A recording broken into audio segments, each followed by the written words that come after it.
Hello दोस्तों, स्वागत है आपका हमारे चैनल यूपी एग्ज़ाम क्रेजर में। दोस्तों, आज के वीडियो में हम 29 दिसंबर से संबंधित उत्तर प्रदेश के सभी एग्जाम्स के लिए मोस्ट इम्पॉर्टेंट करंट अफेयर के क्वेश्चंस को डिस्कस करेंगे और हर एक क्वेश्चन से रिलेटेड आपको फैक्ट भी बताएंगे। इस वीडियो के अंत में हम आपसे एक क्वेश्चन भी पूछेंगे जिसका जवाब आप सभी को कमेंट बॉक्स में देना है।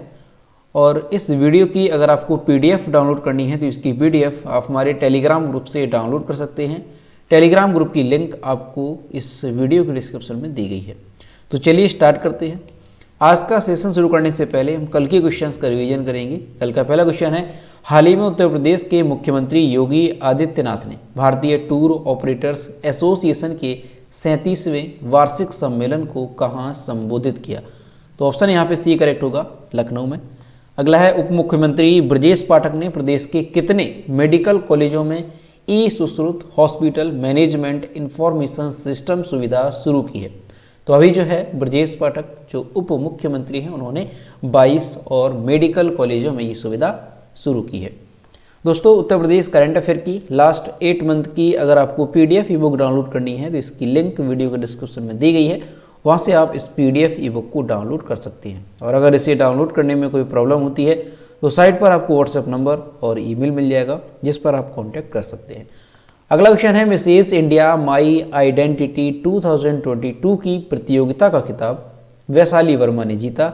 ये उत्तर प्रदेश के किस जिले से हैं? तो ऑप्शन नंबर यहाँ पे करेक्ट होगा ए, ये है मिर्जापुर की।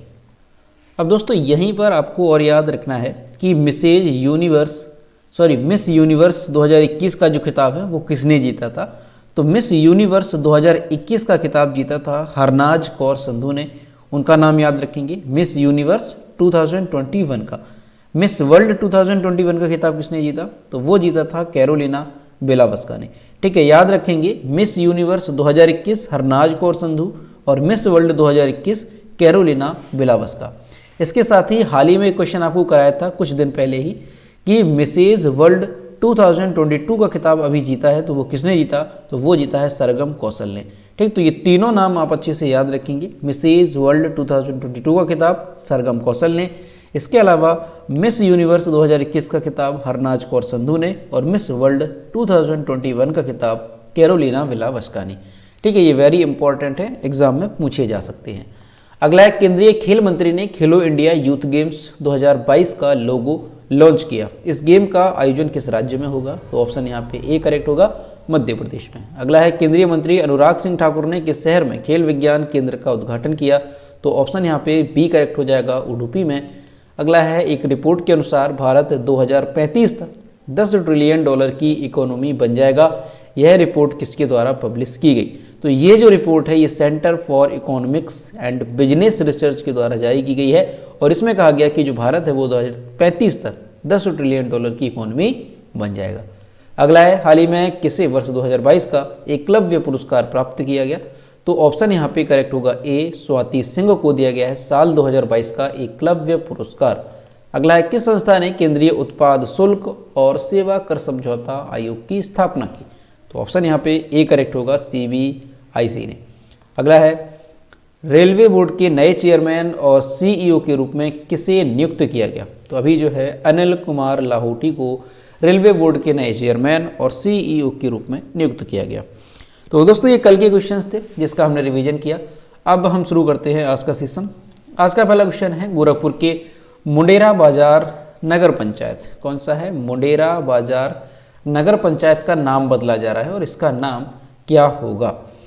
तो ऑप्शन यहाँ पे करेक्ट हो जाएगा ए, चौरी चौरा। दोस्तों, गोरखपुर का जो मुंडेरा बाजार नगर पंचायत है इसका नाम बदला जा रहा है और इसका नाम अब जल्द ही क्या हो जाएगा? तो चौरी चौरा इसका नाम हो जाएगा। शासन के प्रस्ताव पर निर्णय लेते हुए केंद्रीय गृह मंत्रालय ने नाम परिवर्तन को लेकर अनापत्ति प्रमाण पत्र जारी कर दिया है, यानी कि कोई आपत्ति नहीं है इसमें। मुंडेरा बाजार एक बाजार है जो चौरी चौरा में समाहित है। पहले सिर्फ मुंडेरा बाजार के मतदाता थे और कुल 11 वार्ड थे। चुनाव से पूर्व विस्तारित क्षेत्र में भोपा बाजार, राघोपुर, चौरा, भगवानपुर, बाल बुजुर्ग गाँव भी सम्मिलित होने से अब 16 वार्ड और कुल मतदाताओं की संख्या 26,000 हो गई है। अब दोस्तों यहाँ पे आपको याद रखना है कि जो चौरी चौरा ये वर्ड आया है, ये आपने कई बार सुना होगा। और चौरी चौरा घटना क्या है तो इसके बारे में भी आप लोग जानते होंगे। तो दोस्तों चौरी चौरा जो घटना है ये कब हुई थी और कहाँ पे हुई थी? तो दोस्तों ये चौरी चौरा घटना है ये 4 फरवरी 1922 को हुई थी। ठीक है, यहाँ पर हम लिखेंगे 4 फरवरी 1922 को घटना हुई थी। कहाँ पे? तो गोरखपुर, ये उत्तर प्रदेश का जो गोरखपुर है इसी के एक कस्बा कह सकते हैं आप, जो चौरी चौरा एक कस्बा है, यहाँ पर ये घटना हुई थी। ठीक, अब यहाँ पर जो ये मुंडेरा बाजार है ये क्या है? तो चौरी चौरा जो कस्बा है चौरी चौरा, यहाँ पर एक जगह है मुंडेरा बाजार के नाम से। तो यहीं से जो लोग हैं उन्होंने क्या किया था, जुलूस निकाला था। और इसी के बाद यहाँ पर जो है क्या हुआ, इतना बड़ा घटना हो गई थी, कई सारे जो लोग हैं वो मारे गए थे, पुलिस ने गोली चला दी थी। तो ये सारी चीज़ें आप लोग जानते होंगे। तो अभी आपको याद रखना है कि चौरी चौरा से जो रिलेटेड है, संबंधित है, मुंडेरा बाजार नगर पंचायत, इसका नाम चौरी चौरा कर दिया जाएगा। ठीक, एक बात यहाँ से और भी याद रखेंगे कि अभी कुछ दिन पहले चौरी चौरा जो हत्याकांड था इसका नाम बदला गया था और क्या कर दिया गया था, तो चौरी चौरा जनाक्रोश इसका नाम किया गया था। तो वो भी आपको यहाँ से याद रखना है। ठीक है, तो ये सारी बातें याद रखेंगे। अभी मुंडेरा बाजार नगर पंचायत है, इसका नाम चौरी चौरा हो गया है। ठीक है, हो जाएगा अभी, तो ये याद रखेंगे। और इसके साथ ही वो भी याद रखेंगे कि चौरी चौरा जो हत्याकांड था उसमें हत्याकांड शब्द को हटा दिया गया और उसमें क्या कर दिया गया, चौरी चौरा जनाक्रोश। तो ये सारी बातें यहाँ से याद रखेंगे। अगला क्वेश्चन है, गोरखपुर महोत्सव का आयोजन कब से कब तक किया जा रहा है? तो जो गोरखपुर महोत्सव है इसका आयोजन 11 से 13 जनवरी तक किया जाएगा। ऑप्शन यहाँ पे बी करेक्ट होगा। दोस्तों उत्तर प्रदेश के गोरखपुर के डीएफओ विकास यादव ने बताया कि प्रदेश में लोगों को जंगल और पर्यावरण की अहमियत समझाने के लिए वन विभाग की पहली बार इको टूरिज्म की थीम पर गोरखपुर महोत्सव का आयोजन करेगा। ये जो महोत्सव है 11 से 13 फरवरी 2023 तक आयोजित किया जाएगा। इसमें क्या होगा, जो महोत्सव होगा तो इसमें जंगल मैराथन के तहत 5 किलोमीटर तक बच्चों व सामाजिक संगठनों, सामान्य नागरिकों को जंगल के बीच घुमाया जाएगा। इस दौरान लोगों को जंगल और उसके माहौल के बारे में जानकारी दी जाएगी। ये जो मैराथन है ये देवरिया बाईपास के सूबा बाजार से शुरू होकर के विनोद वन में समाप्त होगी। तो आपको यहाँ से याद रखना है। ठीक है, कौन सा महोत्सव है, तो गोरखपुर महोत्सव का आयोजन किया जाएगा। और ये जो गोरखपुर महोत्सव है ये कब से कब तक होगा, तो 11 से 13 जनवरी 2023 तक ये आयोजित किया जाएगा। ठीक है, इस बात को याद रखेंगे यहाँ से।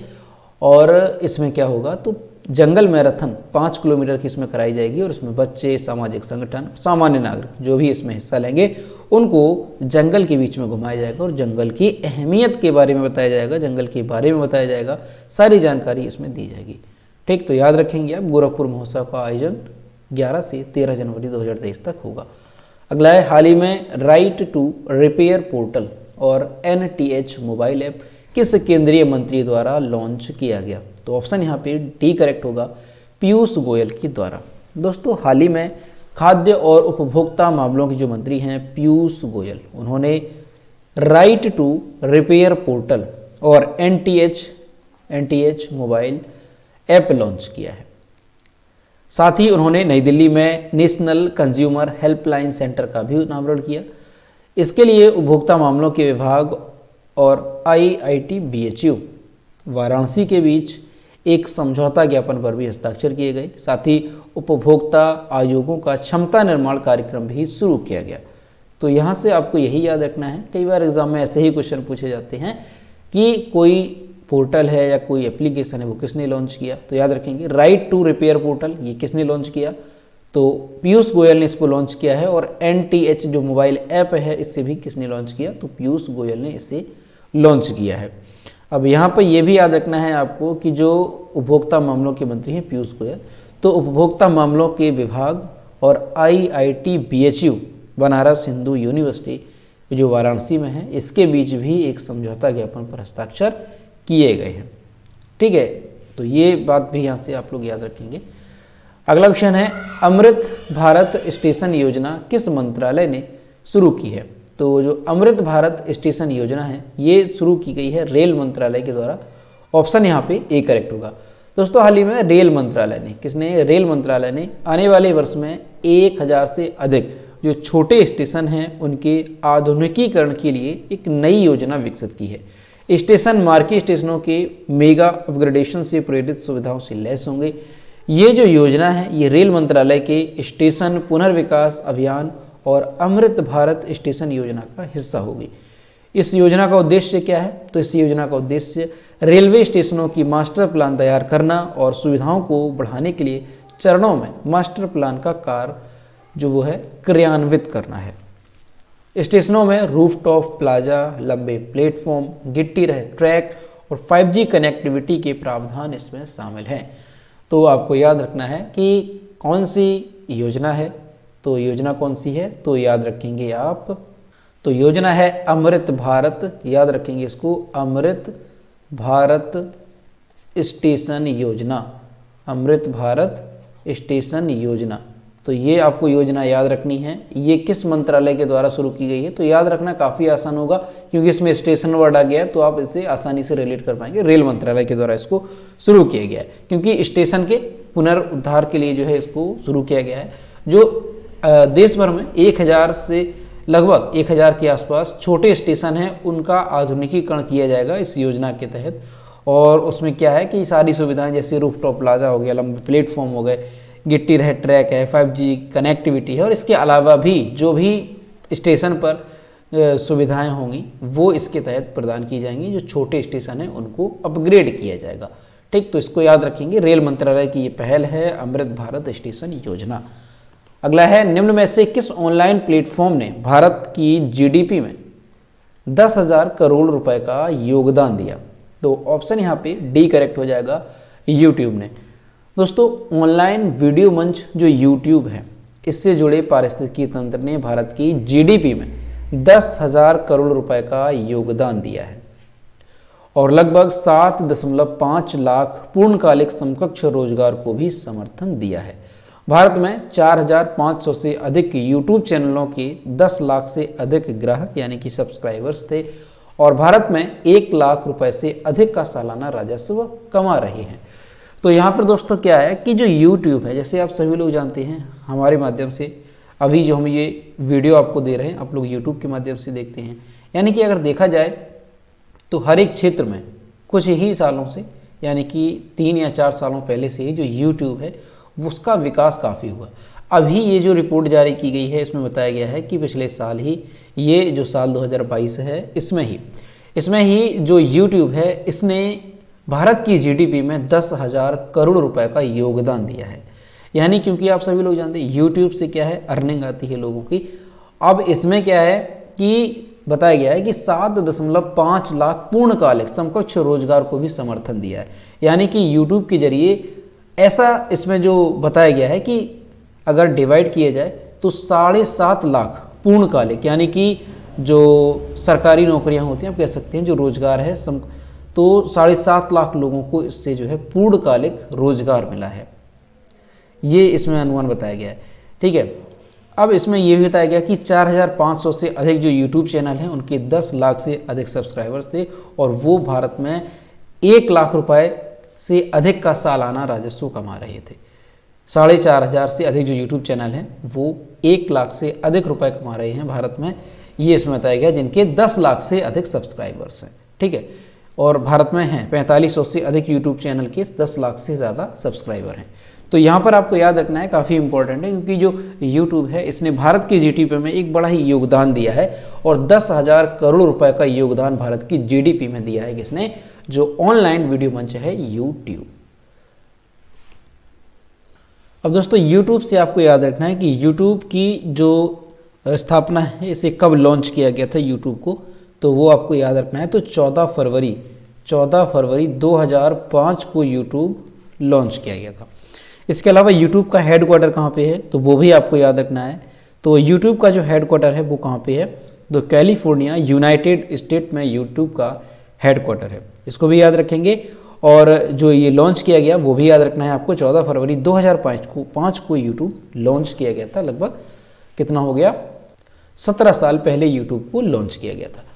अगला क्वेश्चन है, निम्न में से कौन अपने 100वें टेस्ट में दोहरा शतक लगाने वाले विश्व के दूसरे बल्लेबाज बन गए हैं? तो ऑप्शन यहाँ पे सी करेक्ट हो जाएगा, डेविड वार्नर। दोस्तों ऑस्ट्रेलिया के जो स्टार ओपनर हैं डेविड वार्नर, इन्होंने अपने 100वें टेस्ट में दोहरा शतक बनाया और ये 100वें टेस्ट में दोहरा शतक बनाने वाली दुनिया के दूसरे बल्लेबाज बन गए हैं। इसके साथ ही वह इंग्लैंड के बल्लेबाज जो रूट के साथ एक विशेष क्लब में शामिल हो गए हैं। डेविड वार्नर अपने 100वें टेस्ट में शतक लगाने वाले दुनिया के 10वें खिलाड़ी बन गए हैं। यह उपलब्धि हासिल करने वाले वह रिकी पॉन्टिंग के बाद दूसरे ऑस्ट्रेलियाई बल्लेबाज बने। ठीक है, नाम याद रखेंगे रिकी पॉन्टिंग, इनका नाम भी वेरी इंपॉर्टेंट है। साथ ही वह 8000 टेस्ट रन पूरे करने वाले 8वें ऑस्ट्रेलियाई खिलाड़ी भी बन गए हैं। तो ये आपको याद रखना है, काफ़ी इंपॉर्टेंट है कि 100वें टेस्ट में दोहरा शतक बनाने वाली दुनिया के दूसरे बल्लेबाज कौन बन गए, तो डेविड वार्नर ये दूसरे बल्लेबाज बन गए हैं। इनसे पहले कौन थे, तो रिकी पॉन्टिंग, इनका नाम भी आपको याद रखना है। ठीक है, और इसके साथ ही ये भी याद रखना है, अगर पूछ लिया है कि 100वें टेस्ट में शतक लगाने वाले दुनिया के 10वें खिलाड़ी कौन है, तो ये डेविड वार्नर बन गए हैं। ठीक है, शतक लगाने वाले 10वें खिलाड़ी बने हैं और दोहरा शतक लगाने वाले दूसरे खिलाड़ी बने हैं। ये दोनों बातों में अंतर है, याद रखेंगे। अगला है, किस देश ने हाल ही में भारत की स्वतंत्रता की 75वीं वर्षगांठ के सम्मान में एक विशेष डाक टिकट जारी किया, तो ऑप्शन यहाँ पे ए करेक्ट हो जाएगा, सर्बिया ने। दोस्तों सर्बिया के डाक विभाग ने हाल ही में भारत की स्वतंत्रता की 75वीं वर्षगांठ के सम्मान में एक विशेष डाक टिकट जारी किया है आज़ादी अमृत महोत्सव के तहत। सर्बिया के पहले उप प्रधानमंत्री और विदेश मंत्री की उपस्थिति में इसे जारी किया गया। सर्बिया में भारत दूतावास ने एक ट्वीट के माध्यम से इस बात की जानकारी दी है। सर्बिया दक्षिण पूर्व यूरोप में एक लैंडलॉक्ड देश है जिसकी राजधानी क्या है, बेलग्रेड इसकी राजधानी है। तो ये काफ़ी महत्वपूर्ण है, याद रखेंगे आप कि हाल ही में किस देश ने भारत की स्वतंत्रता की 75वीं वर्षगांठ के सम्मान में विशेष डाक टिकट जारी किया, तो वो किया है सर्बिया ने। अब सर्बिया से आपको याद रखना है सर्बिया की कैपिटल, तो सर्बिया की कैपिटल क्या है, तो बेलग्रेड सर्बिया की कैपिटल है। सर्बिया के प्रेजेंट टाइम पे प्रेसिडेंट कौन है, तो अलेक्जेंडर वुसिक, ये जो है प्रेसिडेंट हैं सर्बिया के। ठीक है, नाम याद रखेंगे, अलेक्जेंडर वुसिक। सर्बिया की करेंसी क्या है, तो सर्बियाई दिनार सर्बिया की करेंसी है। तो ये तीनों चीजें आप याद रखेंगे सर्बिया से रिलेटेड। अगला है, हाल ही में DGCA से किस स्टार्टअप कंपनी को टाइप सर्टिफिकेशन और RPTO अप्रूवल प्राप्त हुआ, तो ऑप्शन यहाँ पे भी करेक्ट हो जाएगा, गरुण एरोस्पेस को। दोस्तों स्वदेशी रूप से निर्मित देश के पहले किसान ड्रोन को नागरिक उड्डयन महानिदेशालय यानी कि DGCA ने टाइप सर्टिफिकेशन और RPTO यानी कि रिमोट पायलट ट्रेनिंग ऑर्गेनाइजेशन दोनों की मंजूरी दे दी है। इस ड्रोन का निर्माण भारत की प्रमुख ड्रोन निर्माता कंपनी किसने किया है, गरुण एरोस्पेस ने किया है। ठीक, गरुण एरोस्पेस देश की पहली ड्रोन कंपनी बन गई है जिसने DGCA से टाइप सर्टिफिकेशन और पायलट ट्रेनिंग के लिए अप्रूवल प्राप्त किया है। RPTO सर्टिफिकेशन एक रिमोट पायलट ट्रेनिंग सर्टिफिकेशन है। तो ये काफ़ी इंपॉर्टेंट है, याद रखेंगे आप कि भारत की ये पहली कंपनी बन गई है, ड्रोन कंपनी बन गई है गरुण एरोस्पेस, जिसने DGCA यानी कि नागरिक उड्डयन महानिदेशालय से टाइप सर्टिफिकेशन और पायलट ट्रेनिंग के लिए अप्रूवल प्राप्त किया है। RPTO सर्टिफिकेशन अभी तक किसी भी ड्रोन कंपनी को नहीं मिला है, तो इस वजह से इसका नाम इंपॉर्टेंट है, याद रखेंगे, गरुण एरोस्पेस ने RPTO सर्टिफिकेशन प्राप्त किया है। अगला क्वेश्चन है, निम्न में से किस देश के पूर्व राष्ट्रपति अब्दुल्ला यामीन को 11 साल की सजा हुई है, तो ऑप्शन यहाँ पे डी करेक्ट हो जाएगा, मालदीव। दोस्तों मालदीव के जो पूर्व राष्ट्रपति हैं अब्दुल्ला यामीन, इनको जो है अभी हाल ही में भ्रष्टाचार और धन शोधन जैसे मामलों में दोषी पाया गया और इसी के चलते इन्हें 11 साल की सजा हुई है। ठीक है, कहाँ के राष्ट्रपति हैं, मालदीव के थे पूर्व राष्ट्रपति, और भ्रष्टाचार के चलते इनको 11 साल की सजा सुनाई गई है। अदालत ने आरोपों में दोषी पाते हुए यामीन को $5 मिलियन का जुर्माना भी लगाया। इन पे जुर्माना भी लगाया गया है $5 मिलियन का, इसके साथ 11 साल की सजा भी हुई है। अब इन्हें सजा हुई क्यों है, क्या इनका भ्रष्टाचार था, तो दोस्तों अदालत ने यामीन को सरकार के स्वामित्व वाले एक द्वीप को पट्टे पर देने के एवज में रिश्वत लेने का दोषी पाया गया है। एक द्वीप है, उसको इन्होंने जो है क्या किया, उसको इन्होंने पट्टे पर दिया। ठीक है, पट्टे पर इन्होंने उसको दिया है, उसका पट्टा किया है, तो इसी के चलते इनको क्या कर दिया गया, 11 साल की सजा सुनाई गई है, क्योंकि इन्होंने सरकार के स्वामित्व वाला एक द्वीप था और उसको क्या कर दिया, पट्टे पर इनको दे दिया है किसी को, और उसी के चलते इन्हें रिश्वत ली इन्होंने और इनको उसमें दोषी पाया गया और 11 साल की इनको सजा हुई है और $5 मिलियन का जुर्माना भी लगाया गया है। तो अभी ये काफ़ी चर्चा में है, इनका नाम याद रखेंगे आप, ठीक है। ये पूछा जा सकता है कि किस देश के पूर्व राष्ट्रपति को 11 साल की सजा हुई है, तो आपको याद रखना है ये कहाँ के हैं, मालदीव के ये राष्ट्रपति थे अब्दुल्ला यामीन, इनको 11 साल की सजा हुई है। मालदीव काफ़ी चर्चा में, तो मालदीव से भी याद रखेंगे कि मालदीव के वर्तमान में राष्ट्रपति कौन है, तो इब्राहिम मोहम्मद सोली वर्तमान के मालदीव के राष्ट्रपति है। मालदीव की राजधानी क्या है, तो माले, ठीक है, याद रखेंगे मालदीव माले, याद बना रहेगा। और मुद्रा क्या है, तो मालदीव रुपया, ये मालदीव की करेंसी है। तो तीनों चीज़ें याद रखेंगे, वर्तमान के राष्ट्रपति, करेंसी और कैपिटल। अगला है, हाल ही में किस देश ने नया ट्रांसजेंडर कानून पारित किया, तो अभी जो है स्पेन ने एक नया ट्रांसजेंडर कानून पारित किया है। दोस्तों हाल ही में स्पेन ने एक नया ट्रांसजेंडर कानून पारित किया है। इसके तहत ये कहा गया कि 16 वर्ष से अधिक, देखिए एज यहाँ पर इंपॉर्टेंट है, 16 वर्ष से अधिक आयु के जो व्यक्ति हैं उनको चिकित्सा पर्यवेक्षण की आवश्यकता के बिना कानूनी रूप से दर्ज लिंग को बदलने की अनुमति देने वाले एक उपाय को मंजूरी दी गई है। यानी कि इसमें क्या कहा गया कि स्पेन के जो नागरिक हैं वो 16 साल से जो अधिक हैं उनको चिकित्सा पर्यवेक्षण की आवश्यकता के बिना कानूनी रूप से लिंग को बदलने की अनुमति इसमें दी गई है 16 साल से अधिक के व्यक्तियों को। जबकि इस कानून के अनुसार अगर 14 से 16 साल के बीच के जो नाबालिग हैं अगर वो लिंग को बदलवाना चाहते हैं तो उनके माता पिता या कानूनी अभिभावकों का साथ होना इसमें ज़रूरी है। तो ये याद रखेंगे आप। अभी स्पेन ने एक नया ट्रांसजेंडर कानून पारित किया है। इसके तहत 16 वर्ष से अधिक के जो व्यक्ति हैं उन्हें कानूनी रूप से लिंग को बदलने की अनुमति दी गई है। ठीक है, आप जानते हैं यहाँ पे कि 16 वर्ष से अधिक का यहाँ पे नियम लागू किया गया है। कहाँ पे? स्पेन में। तो दोस्तों ये थे 29 दिसंबर से संबंधित उत्तर प्रदेश के सभी एग्जाम्स के लिए मोस्ट इंपॉर्टेंट करंट अफेयर के क्वेश्चन जो कि हमने डिस्कस किए। अब हम देखते हैं कल के वीडियो को क्वेश्चन जो हमने आपसे पूछा था। यह है कल के वीडियो को क्वेश्चन जो हमने आपसे पूछा था कि हाल ही में फोर्ब्स द्वारा जारी साल 2022 में सबसे अधिक कमाई करने वाली महिला खिलाड़ियों की लिस्ट में कौन शीर्ष पर रहा। तो ऑप्शन यहाँ पे सी करेक्ट था, नाओमी ओसाका, और लगभग सभी स्टूडेंट्स ने इसके सही जवाब किए। और मैं आपसे रोज़ कहता हूँ जो भी क्वेश्चन आपसे पूछा जाए तो सभी लोग क्वेश्चन का आंसर जरूर किया करो। और भारत की अगर बात की जाए कि भारत से किस महिला खिलाड़ी का नाम शामिल रहा तो पीवी सिंधु का, वो भी याद रखेंगे। यह है आज का क्वेश्चन, दुनिया के बेस्ट फूड की लिस्ट में भारत का व्यंजन किस स्थान पर रहा। इसमें जो भी करेक्ट आंसर है वो आपको कमेंट बॉक्स में बताना है और सभी लोग कोशिश करेंगे कि क्वेश्चन का आंसर जरूर करें। तो दोस्तों आज का वीडियो कैसा लगा? अगर वीडियो पसंद आया है तो इसे लाइक करें, अपने दोस्तों के साथ शेयर करें, और अगर अभी तक हमारे चैनल पर नए हैं तो चैनल को सब्सक्राइब करना ना भूलें। साथ ही बेल आइकन को भी प्रेस करें ताकि टाइम टू टाइम नोटिफिकेशन आप तक पहुंचता रहे। तो मिलते हैं नेक्स्ट वीडियो में। Thank you.